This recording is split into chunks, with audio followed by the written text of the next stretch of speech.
Welcome to my YouTube channel brilliant academic and computer classes. आज हम पढ़ाने वाले हैं चैप्टर 5 अर्थमेटिक प्रोग्रेशन। तो अर्थमेटिक प्रोग्रेशन पढ़ाने से पहले हम इसके बारे में कुछ जान लेते हैं ताकि हमें पढ़ाने में और आपको पढ़ने में सुविधा हो। तो पहले डिफिनेशन देख लें। अर्थमेटिक प्रोग्रेशन होता क्या है। An arithmetic progression is a list of numbers in which each term is obtain by adding a fix number to the preceding term except the first term. तो अर्थमेटिक क्या होता है। Arithmetic progression ये list of numbers होते हैं जिसमें हम एक फिक्स नंबर ऐड करके ईच टर्म प्राप्त करते हैं। मीन्स कि अगले टर्म को जो है ईच टर्म हमें मिलता है एक फिक्स नंबर ऐड करने से। और किस में ऐड करने से? प्रीसीडिंग टर्म में। प्रीसीडिंग टर्म मीन्स पहले के टर्म में हम एक फिक्स नंबर ऐड करते हैं तो हमें जो है ईच टर्म अगले टर्म प्राप्त होते हैं except the first term. First term को छोड़ के, अर्थात फर्स्ट टर्म जो है उसमें वो किसी फिक्स नंबर को ऐड करके नहीं प्राप्त किया गया होता है, वो पहले से ही होता है।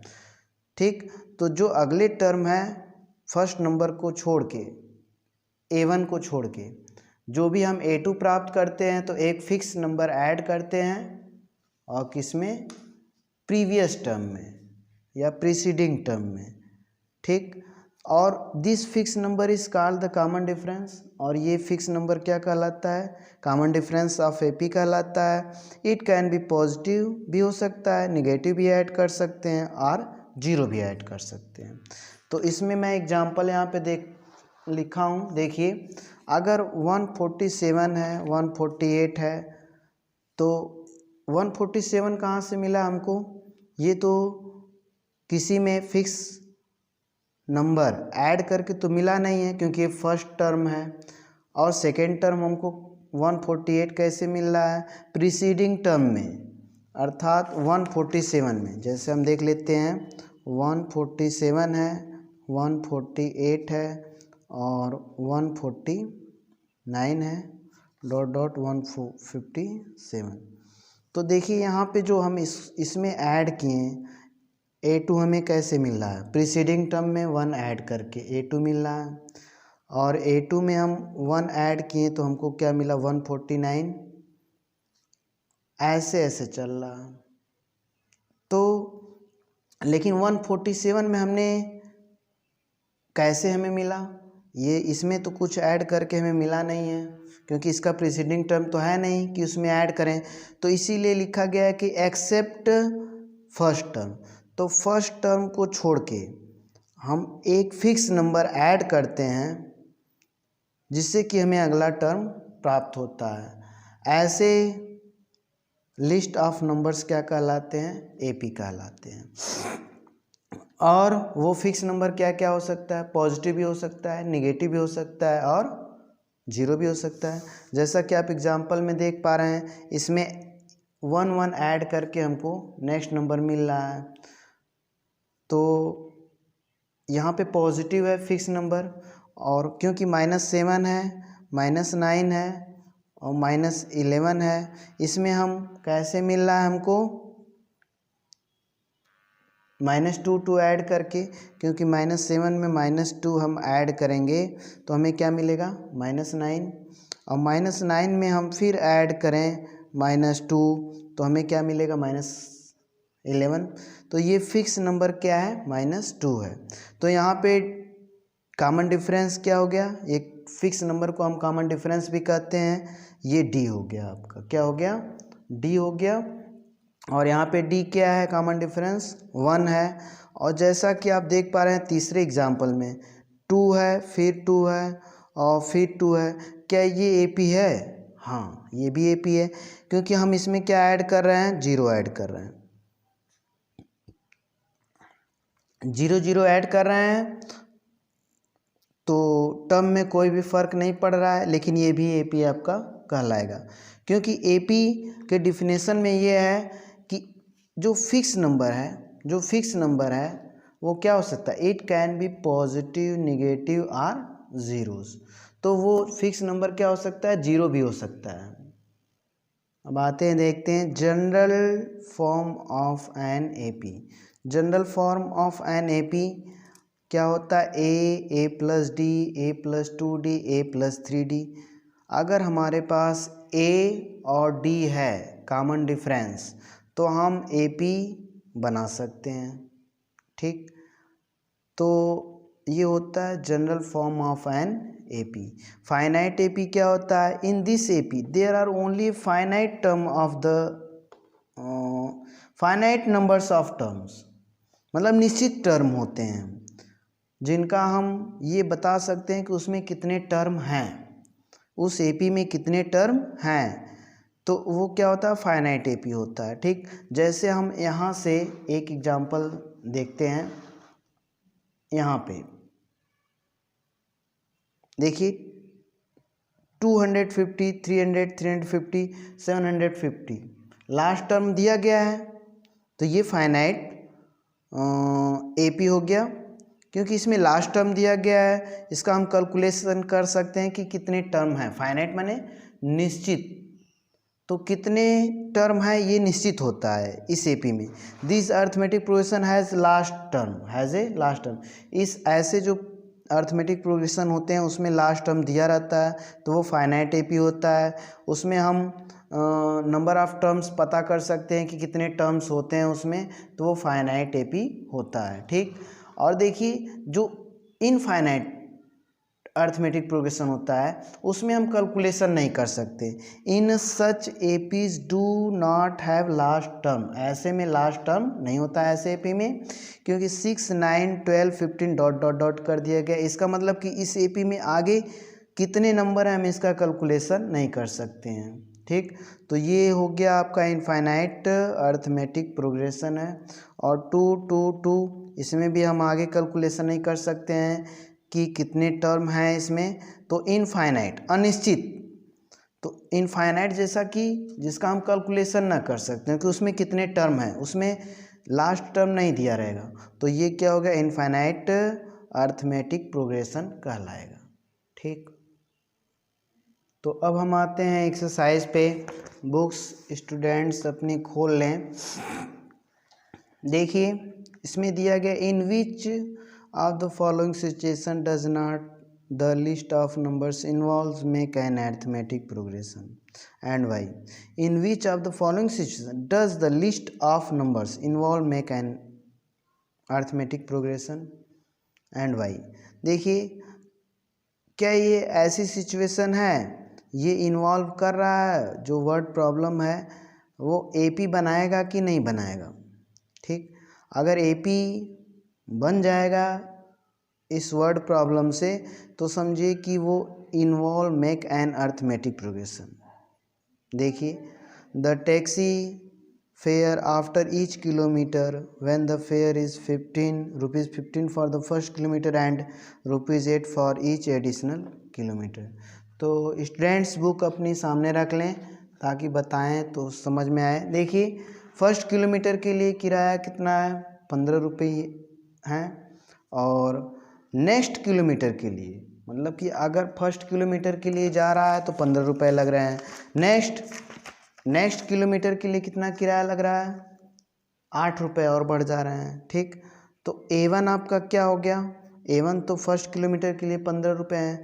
A2 तो 15 रुपये तो फर्स्ट किलोमीटर के लिए हैं।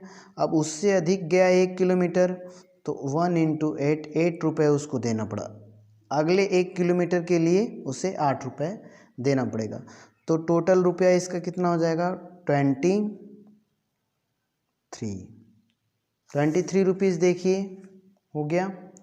अब A3 हमें पता करना है, तो पहले किलोमीटर के लिए 15 रुपये और नेक्स्ट 2 किलोमीटर के लिए 2 × 8 = 16 रुपीज़, दोनों ऐड होके 31 रुपीज़ हो गया। तो देखिए क्या ये AP है? देखिए A1 आपको मिल गया 15, A2 मिल गया 23, A3 मिल गया 31, तो A1, A2, A3 हमको मिल गया। अब हम AP चेक करते हैं कि AP है कि नहीं, तो हम A2 में से A1 माइनस करते हैं, तो 23 - 15 इक्वल टू 8 और A3 में से A2 माइनस करते हैं। हम AP को चेक करने के लिए प्रोसेस करते हैं कि A2 में A2 माइनस A1 हम D निकालते हैं कॉमन डिफरेंस। जब D इक्वल हो जाता है हर जगह तो समझे कि AP है। तो A2 माइनस A1 हम निकालना 8, A3 माइनस A2 निकाल दिए 8 और ऐसे हम देख पा रहे हैं कि A2 minus A1 equal to A3 minus A2 equal to 8 दोनों हो गया। तो दिस सिचुएशन में कैन AP, तो यह सिचुएशन जो है AP बना रही है। अब देखते हैं नेक्स्ट में क्या है, पहले क्वेश्चन समझ लेते हैं।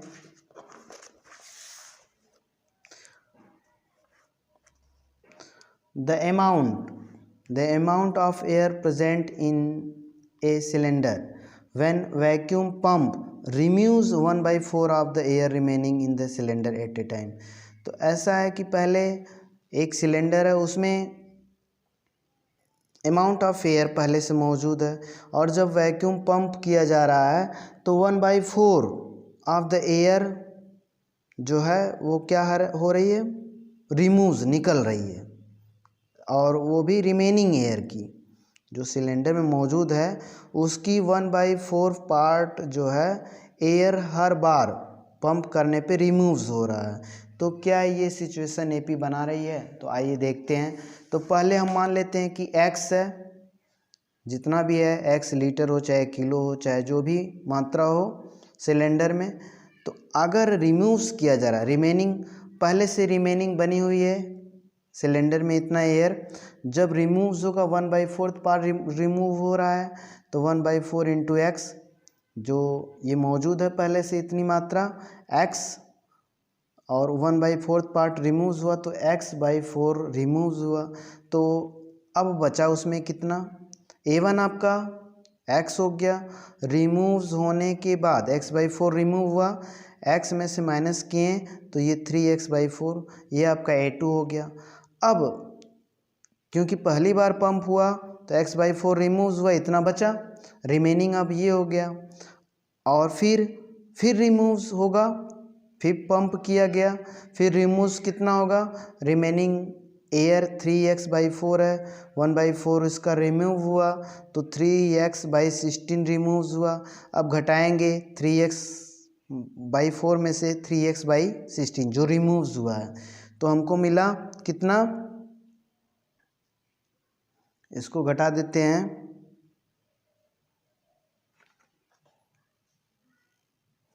9X घटा लीजिएगा आप लोग, 9X/16, तो इतना आपका जो क्या हुआ रिमेनिंग एयर बचा हुआ है। फिर जो अब हम 3 टर्म निकल गए, इससे हम चेक कर सकते हैं कि AP है या नहीं। This situation makes AP or not. तो A2 माइनस A1 हम D निकाल रहे हैं -X/4, और A3 माइनस A2, A3 में से A2 को हम माइनस करेंगे तो -3/16। हम देख पा रहे हैं कि D इक्वल तो है नहीं, तो this situation not make an AP, तो यहाँ पे AP नहीं बन रहा है। ठीक, अब आते हैं नेक्स्ट क्वेश्चन पे। बुक में देख लें, the cost of digging a well after every metre of digging when it cost 150 for the first meter and arises by ₹50 for each subsequent meter। तो हम देख रहे हैं कि फर्स्ट मीटर के लिए 150 रुपये लगता है, उसके आगे अगर ईच मीटर हम डिग कर रहे हैं, खोद रहे हैं ज़मीन को, तो 50 रुपये अलग से देना पड़ रहा है। तो पहले के लिए A1 आपका कितना 150 है, और दूसरे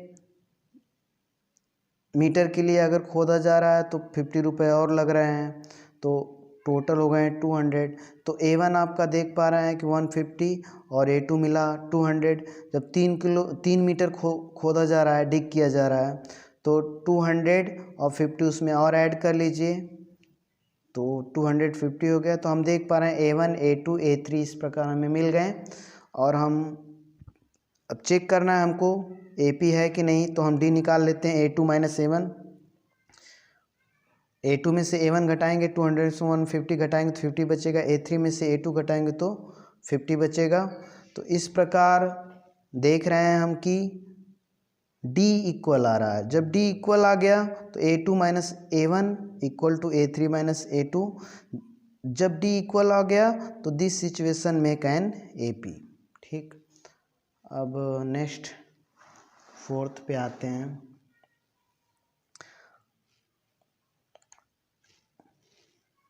the amount of money in which in the account every year, the amount of money in the account every year when rupees 10,000 is deposited at compound interest at 8% per annum। तो देखिए, the amount of money in the account every year, account में जो every year जो money है उसको हमको देखना है। ठीक, अब पहले डिपॉजिट किया गया कितना, 10,000 किया गया और कंपाउंड इंटरेस्ट कितना 8% पर एनम है। तो शुरू में तो 10,000 जमा किया गया, तो ईच ईयर अमाउंट कितना होगा, तो फर्स्ट ईयर के लिए अमाउंट कितना होगा। देखिए, जैसा कि मालूम होगा पी अमाउंट निकालने का फार्मूला क्या होता है, उसे हम A1 कह देते हैं। Amount in the end of first year A1। तो देखिए, अमाउंट निकालने का फार्मूला होता है P1 प्लस R/100 और यहाँ पे N होता है, थोड़ा कंसिस्टेंट जगह थी, यहाँ पे N होता है। तो N पहले ईयर के लिए, देखिए amount in the end of first year, तो पहले ईयर के लिए पहले ईयर के अंत में अमाउंट कितना होगा 10,000 और ब्रैकेट में 1 प्लस R जो है 8% है तो 8/100 और यहाँ पे टाइम 1, तो इतना होगा। Amount in the end of second year, तो 10,000 1 प्लस 8/100 और यहाँ पे 2 ईयर यूज़ करेंगे। तो सेकेंड ईयर के एंड में अमाउंट कितना हो गया, इतना हो गया। थर्ड ईयर के इसी तरह और फोर्थ ईयर के हम देख पा रहे हैं कि A2 माइनस A1, देखिए A2 माइनस जब A1 हम करेंगे, इसमें से इसको माइनस करेंगे, ठीक ना, कैलकुलेशन कर लीजिएगा। तो A2 में से हम जब A1 माइनस करेंगे और A3 में से A2 माइनस करेंगे तो ये दोनों इक्वल नहीं आएंगे। ठीक, बहुत बच्चे इसमें कंफ्यूज होते हैं, तो पूरा मैं करके दिखा दे रहा हूँ। देखिए, जैसा कि आप देख पा रहे हैं कि हम A2 माइनस A1 कर देते हैं, A2 माइनस A1। ठीक, तो यहाँ पे A2 आपका कितना है, A2 है 10,000, 1 प्लस 8/100 और 2 माइनस 10,000 1 प्लस 8/100 और यहाँ पे 1। देखिए, हम इसको 1 प्लस 8/100 को हम क्या मान लें, x मान लें, ठीक ना, तो हमको घटाने में समझने में आसानी होगी। ठीक, तो यहाँ पे हमने क्या कर दिया कि 10,000 और यहाँ पे x स्क्वायर हो गया और माइनस 10,000 और यहाँ पे x हो गया। यहाँ पे अब हम घटा सकते हैं आराम से, हमने इसको x ले लिया तो 10,000 और x कॉमन ले लीजिए, क्या मिला हमको, x और माइनस 1, ये मिला हमको। ठीक, अब हम ये क्या निकालें, A2 माइनस A1 निकाले हैं। अब हम क्या निकालते हैं, A3 माइनस A2 निकाल लेते हैं। तो A3 कितना है 10,000 और 1 प्लस 8/100 और यहाँ पे हम 3 लिख लें, ये अमाउंट होगा तीसरे साल के एंड में। और यहाँ पे A2 कितना है, तो 10,000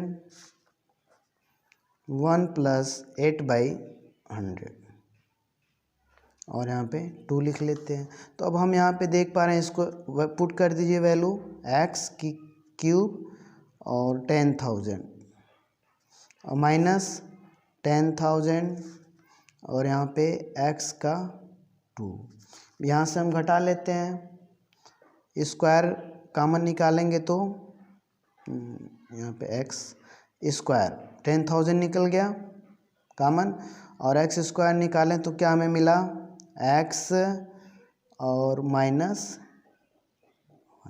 अच्छा देखिए हमारा दोनों कंडीशन में डी निकला, एक डी यहाँ पे है आपका और एक डी देख पा रहे हैं आप यहाँ पे है। तो हम क्या ये देख पा रहे हैं कि ये दोनों डी इक्वल है? नहीं है, क्योंकि यहाँ पे एक्स स्क्वायर है और यहाँ पे एक्स है। इस प्रकार जो है जब डी इक्वल नहीं होगा मीन्स कि a2 minus a1 not equal to a3 minus a2, thus this situation not make an AP। तो स्टूडेंट्स वीडियो पसंद आई हो तो लाइक शेयर और सब्सक्राइब करिए, क्योंकि अब हम छोटी वीडियो बना रहे हैं ताकि स्टूडेंट्स आराम से समझ सकें। Okay thank you. अगले जो क्वेश्चन है वो नेक्स्ट वीडियो में।